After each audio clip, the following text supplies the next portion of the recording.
This is Mike's on Francesa on the Fan on this 6th day of December, Football Friday, and obviously the final show of what has been a very, very long run here for me. You know, I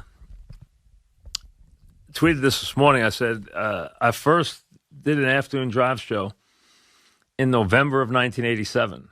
That was the first one that I did an afternoon drive by myself. I sat in on Thanksgiving Day and then the day after for Pete Franklin. So November 1987 was the first time I entered afternoon drive on the Fan. I did a lot of shows in the time leading up to the fall of '89. I did many shows filling in for Pete in the afternoon. I did about 3 or 4 months worth right before Mike and the Mad Dog started. And obviously this has been my home since September 5th, 1989, for the first 19 3/4 years with Dog, and then the 12 years since by myself. That's a lot of time. I mean, that's half a lifetime that I have spent these hours. And, you know, there's very few people who get to even, you know, work at a major station in New York. I mean, it's a honor to do that. But to have the same show and the same hours for over 30 years is more than anybody could ask for. So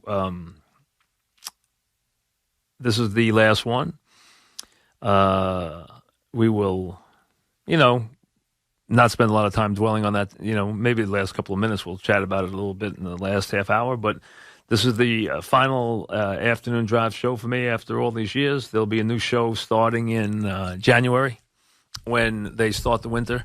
Obviously, there'll be, you know, different shows filling in the next couple of weeks. I know they haven't announced yet what's going to follow. I don't know. You'll have to wait and see what's going to follow. I think it'll be comprised of the people who are here, so I don't think they're going outside the company to put the shows together. At least I don't think so. But they haven't consulted with me and told me what they're doing yet, so I haven't heard. But whoever it is, we wish them well. And obviously, I wish them even a portion of the good fortune and success that I've had doing this for these many, many years. So it's been a incredible run. I remember very well getting called into the program director's office in August of '89 on a summer day, and the program director at that time, a guy named Mark Mason, said to me, "Hey, I want to tell you some good news. You're going afternoon drive." I said, "Great, but you're not going alone." So that's how it started. That became the saga of Mike and the Mad Dog. That was Mark Mason's idea, one that will be the highlight of his career, obviously, for a long time, having had the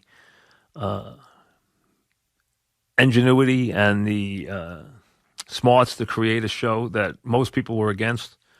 Most people thought could not work. Most people who critiqued it said it wouldn't work. A month in, most of them felt it was doomed for failure. Most people inside the station felt the same thing, and it obviously became the biggest and most successful sports talk show of all time. So he gets credit for that, and rightly so, and I owe him a lot of debt of gratitude because it was his idea. He took the chance on us and really withstood, and it just is a good thing to remember, withstood a tremendous amount of pressure and criticism early on, but stuck by his guns. And it turned out to be something that he's spent a lot of time taking bows for many years since, and rightly so. But he had conviction. He believed in it. He believed it would work. A lot of people didn't. I mean, early on it was a tough go for a little while, as we know. But we all know what the final result was, and led into a very long time here and a very long relationship with this station and with this audience, and for that I am very grateful. I've said it many times, I have had the most loyal and consistent audience that anybody could ever have. I mean, really. I mean, we've been very fortunate to be at the top of the ratings for 30 years, and that's a testimony to having just a very loyal audience, because without the audience, it doesn't work.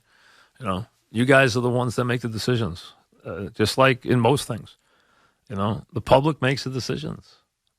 That's it. I mean, without that, you have the power to make things succeed and things fail. I mean, whether it's teams, whether it's restaurants, whether it's personalities, whether it's movies, whatever it may be. It's based on whether or not you people respond to it. If you don't respond, it doesn't work. It doesn't last long. And obviously, so I owe you a great debt of gratitude for that. To the ones who people know because they call in, that's that's less than 2% of the audience that ever calls in. You meet people and they say, hey, I don't call in. Well, most people don't call in. 98% don't ever call. But you need the callers who participate, and then you need everybody else to just show up and listen. And for that, I am very, very grateful to the audience for their tremendous response and their incredible consistency over such a long